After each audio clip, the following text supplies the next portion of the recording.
ناظرین، آج میں آپ لوگوں کو ایک ایسے ملک کے بارے میں بتانے جا رہا ہوں جو کہ دنیا میں صفائی کے لحاظ سے پہلے نمبرز پر آتا ہے۔ یہ مناکو اور ویٹیکن سٹی کے بعد 23 کلومیٹر چوڑا اور 42 کلومیٹر لمبا دنیا کا تیسرا سب سے چھوٹا ملک ہے۔ یہ چھوٹا سا ملک نیوزی لینڈ کے بعد دنیا کا دوسرا بزنس فرینڈلی ملک ہے۔ حکومتی قوانین پر عمل درآمد کی یہ صورتحال ہے کہ حکومت نے 2020 میں ماسک لگانے کا حکم دیا تھا اور لوگ آج تک اس پر عمل درآمد کر رہے ہیں۔ یہ دنیا کا واحد ملک ہے جس کی 92% آبادی اپنے گھروں کی مالک ہے، جو کہ حکومت کی طرف سے بنا کر دیے گئے ہیں۔ تمام مقامی لوگوں کے لیے ملٹری سروسز لازمی ہیں، یعنی اگر آبادی 6 ملین ہے تو فوج بھی اتنی ہی ہے۔ یہاں کے لوگوں کو عورتوں کی طرح لمبے بال رکھنے کی اجازت نہیں ہوتی۔ یہاں کے لوگوں کا شمار ایشیا کے ایماندار لوگوں میں ہوتا ہے۔ یہ دنیا کا واحد ملک ہے جہاں 4 انچ جگہ بھی گھاس کے بغیر نظر نہیں آتی، کیونکہ یہاں سال کے 365 دنوں میں سے 170 دن بارش ہوتی رہتی ہے، یعنی کہ ہر دوسرے دن بارش ہونا ایک عام سی بات ہے۔ سسٹم اتنا صاف ستھرا ہے کہ یہاں نہ کوئی گٹر ابلتا ہے اور نہ ہی لمبے بوٹ پہنے کوئی وزیر اعظم یا وزیر ڈرامے کرتا نظر آتا ہے۔ ماحول اتنا صاف ستھرا ہے کہ دیکھنے والا حیران رہ جائے۔ یہاں 3 چیزوں کی فراوانی ہے: امن، سسٹم اور ایمانداری۔ یہی وجہ ہے کہ دنیا کے تمام کاروباری ادارے یہاں آ کر کام کر رہے ہیں۔ کوئی بلا وجہ کسی کو تنگ نہیں کرتا۔ ویزے سے لے کر ہوٹل تک ہر چیز آسان لیکن مہنگی ہے، لیکن کوئی بھی اس پر اعتراض نہیں کرتا۔ آپ کریڈٹ کارڈ ٹچ کرتے جائیں اور آگے بڑھتے جائیں۔ یہی وجہ ہے کہ آج 2023 میں اس کی G D P growth rate $350 billion تک پہنچ چکی ہے۔ نسل پرستی، غربت، ٹریفک کی فراوانی اور آلودگی دنیا کے بہت سے ممالک میں آج بھی سب سے بڑا مسئلہ ہے، لیکن سنگاپور میں آپ کو ان میں سے کوئی بھی مسئلہ درپیش نہیں ہوگا۔ دنیا کے مختلف ممالک کے لوگ روزگار کے سلسلہ میں آ کر رہتے ہیں جن کو کسی بھی قسم کے مسائل کا سامنا نہیں کرنا پڑتا۔ یہاں کی کرنسی ڈالر ہے اور سنگاپور کا $1 209 پاکستانی روپوں کے برابر ہے۔ ناظرین، سنگاپور ایک جنوب مشرقی ایشیائی جزیرہ نما ملک ہے جو ملائیشیا کے جنوبی ساحل پر واقع ہے۔ اس کی بندرگاہ دنیا کی مصروف ترین بندرگاہوں میں سے ایک ہے، جو بقیہ جنوب مشرقی ایشیا کے لیے ایک گیٹ وے کا کام کرتی ہے۔ سنگاپور بنیادی طور پر ایک ملک نہیں بلکہ ایک سٹی سٹیٹ ہے۔ دنیا کا سرسبز ترین اور انڈور آبشاروں کا سب سے بڑا ملک ہے۔ اپنے جدید انفراسٹرکچر، جدید ٹیکنالوجی، اپنی ثقافت اور سخت قوانین کے لیے پوری دنیا میں جانا جاتا ہے۔ یہاں کے مقامی لوگ نرم مزاج، ہمدرد لوگ ہیں جو دھیمی آواز میں بات کرتے ہیں۔ آپ کسی سے ایڈریس پوچھیں تو وہ آپ کو آپ کی منزل تک پہنچانے کی ہر ممکن کوشش کریں گے۔ ساؤتھ انڈین اس ملک میں کثیر تعداد میں پائے جاتے ہیں۔ آپ کسی بازار، سڑک یا گلی سے گزریں تو آپ کا سامنا کسی نہ کسی ہندوستانی سے ضرور ہوگا۔ پورا سنگاپور چاہے شارٹ لباس پہن کر گھومتا ہو، لیکن ہندوستانی یہاں آپ کو مکمل لباس میں نظر آئیں گے۔ ڈیپاوالی بازار ساؤتھ انڈین تہذیب کو جاننے کی سب سے اچھی جگہ ہے۔ اس لحاظ سے سنگاپور کو ہندوستان کا دوسرا گھر کہا جائے تو بے جانا ہوگا۔ اس ملک کی 70% آبادی کو چشمہ لگا ہوا ہے۔ یہ دنیا کا واحد ملک ہے جس کا ہر روڈ اوپن ہے۔ ہر فٹ پاتھ پر آپ ویل چیئر اور سائیکل بغیر رکاوٹ چلا سکتے ہیں۔ اس ملک کی سڑکیں سمارٹ روڈ ہیں، ان پر ڈھونڈنے سے بھی سپیڈ بریکر آپ کو نظر نہیں آئے گا۔ سنگاپور کوالٹی آف لائف میں سوئٹزرلینڈ کے بعد دنیا میں دوسرے نمبر پر آتا ہے۔ یہاں اصولوں پر کوئی سمجھوتا نہیں کیا جاتا۔ نیت، دیانت اور محنت کے اصولوں پر عمل کیا جاتا ہے۔ سفارش پر بھرتیوں کا سوال ہی پیدا نہیں ہوتا۔ سسٹم ایسا ہے کہ کوئی بھی کام کے لیے آپ دفتر جائیں تو لوگ آگے بڑھ کر آپ کا استقبال کریں گے اور آپ کا مطلوبہ کام فوراً ہو جائے گا، اور اس کے لیے آپ کو اگلے دن آنے کی ضرورت نہیں پڑے گی۔ سنگاپور میں منسٹر آف اسٹیٹ کی تنخواہ امریکی صدر سے بھی زیادہ ہے۔ یہاں کے لوگ نیچر سے اس قدر لگاؤ رکھتے ہیں کہ آپ کو ہر عمارت کی چھت پر پودے نظر آئیں گے، یہاں تک کہ 70 منزلہ بلڈنگ کی چھت پر بھی آپ کو پارک دیکھنے کو ملے گا۔ ان کا بوٹینک گارڈن 150 سال پرانا ہے، جو کہ ایک عالمی ثقافتی ورثہ بھی ہے۔ بہت سے ممالک میں کچرے سے آلودگی پیدا ہوتی ہے اور اس سے شہر کی فضا میں بھی بدبو پیدا ہوتی ہے، لیکن سنگاپور میں ایسا نہیں ہوتا۔ یہ کچرے کو جلا کر بجلی پیدا کرتے ہیں اور ویسٹ کو مین میڈ آئر لینڈ میں ڈمپ کر کے اس پر جنگل اگاتے چلے جاتے ہیں۔ تو اگر سنگاپور کو دوسرا دبئی کہا جائے تو غلط نہ ہوگا۔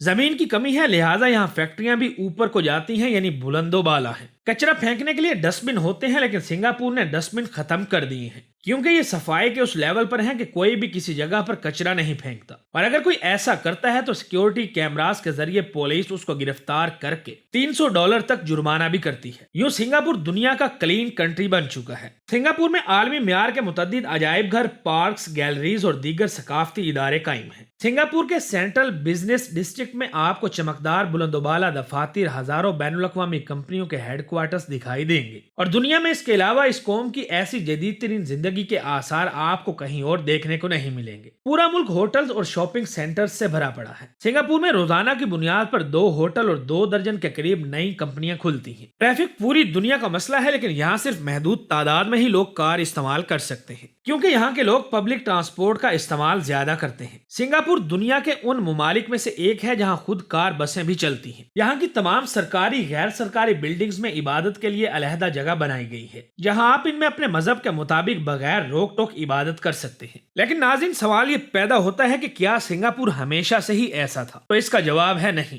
یہ ایک دلدلی علاقہ تھا، غربت اپنے عروج پر تھی، صرف ملک کے امیر ترین افراد ہی تعلیم حاصل کر سکتے تھے، ملک کی آدھی سے زیادہ آبادی ان پڑھ تھی۔ ملائیشیا کے جرنیل ان لوگوں سے تنگ تھے، اسی وجہ سے انہوں نے سنگاپور کو خود سے علیحدہ کر دیا اور یوں سنگاپور آزاد ہو گیا۔ یہ قدرت کی طرف سے یہاں کے لوگوں کے لیے ایک بڑا تحفہ تھا، اور دوسرا تحفہ قدرت نے ان کو لی کوان یو کی شکل میں دیا۔ لی کوان یو سنگاپور کے وزیر اعظم بنے۔ انہوں نے 1965 میں کہا کہ فری سوسائٹی کا کیا مطلب ہے؟ کیا اس کا مطلب یہ ہے کہ سیاستدان، بیوروکریسی اور جرنیل لوٹ مار کے لیے آزاد ہیں اور عوام بھوکی پیاسی ان پڑھ رہے؟ لی کوان یو کا یقین تھا کہ کرپشن کے خاتمہ کے بغیر سنگاپور کبھی بھی ترقی نہیں کر سکتا۔ انہوں نے کرپشن کرنے کی سزائے موت مقرر کر دی، اور اس کے لیے ان کو دفاع کرنے کا حق بھی نہیں دیا، اور دنیا بھر میں کرپشن کی وجہ سے سب سے زیادہ سزائے موت سنگاپور میں دی گئی۔ لی کوان یو نے اپنے محنتی، قابل، پڑھے لکھے افراد پر سرمایہ کاری کر کے اپنے ملک کی تقدیر بدلنے کا فیصلہ کیا تھا، اور پھر آہستہ آہستہ سنگاپور بدلنے اور دنیا کو حیران کرنے لگا۔ سب سے پہلے لی کوان یو نے بے گھر اور بے روزگار افراد کے لیے ہاؤسنگ سیکٹر پر توجہ دی، جس سے روزگار کے مواقع پیدا ہوئے۔ انہوں نے نئی فیکٹریاں لگائیں، تعلیم اور صحت پر خصوصی توجہ دی، نئے تعلیمی ادارے قائم کیے جو کہ محض تعلیمی ادارے نہ تھے بلکہ یہ ہنرمند اور قابل لوگوں کی فیکٹریاں تھیں۔ اس سے ایک طرف 96% لوگ تعلیم یافتہ بنے تو دوسری طرف یہ ہنرمند بھی ہوتے تھے۔ بیوروکریسی کو دنیا میں سب سے زیادہ تنخواہ اور مراعات دی گئی، چن کر اہل اور ایماندار لوگ دنیا بھر سے اہم عہدوں پر بٹھائے گئے، یہاں تک کہ سنگاپور ایئرپورٹ ڈیولپ کرنے کے لیے کراچی سے کیپٹن سعید کی خدمات لی گئیں۔ قانون کی حکمرانی اس قدر تھی کہ لی کوان یو کے 1.5 درجن منسٹر اور بیوروکریسی نے کرپشن کے الزامات لگنے کے بعد خودکشی کر لی۔ لی کوان یو نے پوری قوم کو تہذیب سکھا دی تھی۔ لی کوان یو کے نزدیک صفائی کے 2 مطلب ہیں، ایک جسمانی یا ماحولیاتی صفائی، اور دوسرا کرپشن فری حکومت اور معاشرہ جہاں کرپشن کسی بھی صورت قابل قبول نہیں ہو سکتی۔ ہاتھوں کی صفائی کو قانون بنایا گیا، تھوکنے پر پابندی لگا دی گئی۔ سنگاپور دنیا کا واحد ملک ہے جہاں آپ کسی بھی جگہ پر سڑک پر تھوکتے، پان کی پچکاری گراتے اور ناک صاف کر کے پھینکتے اگر پکڑے جائیں تو آپ کو جیل کی ہوا کھانا پڑے گی۔ سنگاپور میں ہر قسم کے احتجاج پر پابندی لگا دی گئی تاکہ سڑکیں، گلیاں اور بازار ہر وقت کھلے رہیں۔ مذہب کو ذاتی مسئلہ بنا کر سنگاپور میں ہر قسم کے نسلی امتیاز کا مکمل طور پر خاتمہ کر دیا گیا، جس سے ملک میں امن کی فضا قائم ہو گئی۔ لی کوان یو نے پورے ملک میں انفراسٹرکچر کا جال بچھا دیا، پینے کے صاف پانی کی سپلائی حکومت خود کرنے لگی، تاہم وسائل کی بچت لازمی قرار دی گئی۔ فالتو لائٹس اور جلتا چولہا گناہ کبیرہ سمجھا جانے لگا، اور اسی وجہ سے آج سنگاپور میں گیس اور بجلی کی لوڈ شیڈنگ کا تصور بھی نہیں کیا جا سکتا۔ لی کوان یو نے اپنا ملک دنیا کے تمام بزنس مینوں کے لیے کھول دیا، شرط یہ تھی کہ ان کے پاس پیسہ اور تجربہ ہو۔ مثال کے طور پر بھارت کے مشتاق احمد نے 1971 میں یہاں آ کر المصطفیٰ سٹور بنایا اور آج یہ کھرب پتی بن چکا ہے۔ 1978 میں چین کے عظیم لیڈر بین شوپنگ نے لی کوان یو سے ملاقات کی اور کامیابی کے گر سیکھے، اور پھر ان کو چین میں نافذ کیا اور دنیا کی عظیم معاشی طاقت بن کر ابھرا۔ چین اور سنگاپور دونوں ممالک کی ترقی اور خوشحالی اس بات کا واضح ثبوت ہے کہ جب تک کسی ملک کا نظام صاف شفاف نہ ہو، قانون کی حکمرانی نہ ہو، میرٹ کی دھچیاں اڑائی جائیں تو ایسا ملک کسی بھی صورت ترقی نہیں کر سکتا۔ ان تمام قوانین پر عمل کرنے کے بعد سنگاپور 20 سالوں میں دنیا کا کامیاب اور ترقی یافتہ ملک بن چکا ہے۔ سنگاپور میں آئین اور قانون کی حکمرانی ہے، سب کو معلوم ہے کہ جو بھی قانون کو توڑے گا وہ کسی بھی صورت سزا سے بچ نہیں سکے گا۔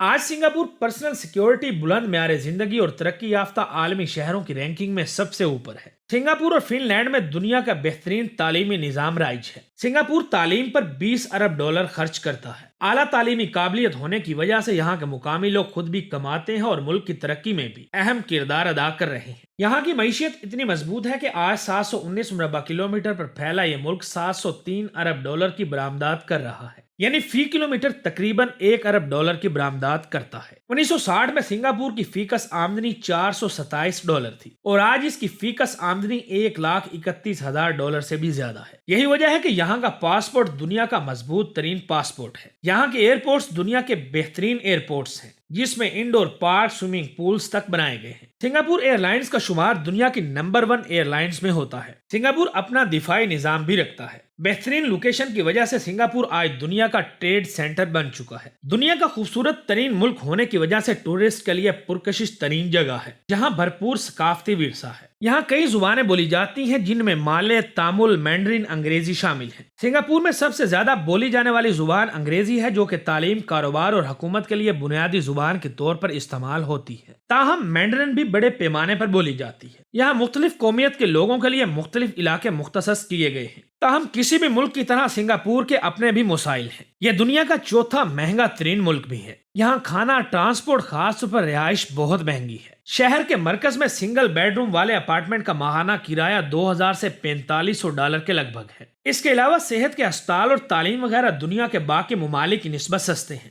اس کے علاوہ ایک 55 سٹوری ٹاور ہے، جس کو اسکائی پارک نے جوڑ رکھا ہے۔ اس کے روم کے ایک دن کا کرایہ $1.5 کے لگ بھگ ہے۔ یہ سیاحوں اور مقامی لوگوں کے لیے ایک مشہور ترین جگہ ہے۔ ناظرین، سنگاپور کو دنیا کا امیر ترین ملک بنانے والے لی کوان یو 2011 تک وزیر اعظم کے فرائض سر انجام دیتے رہے۔ یہ 22 مارچ 2015 کو 91 برس کی عمر میں انتقال کر گئے تھے، لیکن یہ اپنے ملک کو ترقی کی دوڑ میں اس جگہ چھوڑ گئے جہاں کسی بھی ملک کا خواب ہوتا ہے۔ ناظرین، امید ہے ہماری آج کی ویڈیو بھی آپ لوگوں کو ضرور پسند آئی ہوگی۔ ویڈیو اچھی لگے تو اسے اپنے دوستوں کے ساتھ فیس بک، واٹس ایپ اور دیگر سوشل میڈیا سائٹس پر بھی شیئر کریں، تاکہ ہماری حوصلہ افزائی ہو سکے۔ ملتے ہیں اگلی ویڈیو میں، تب تک اپنا اور اپنے پیاروں کا خاص خیال رکھیں۔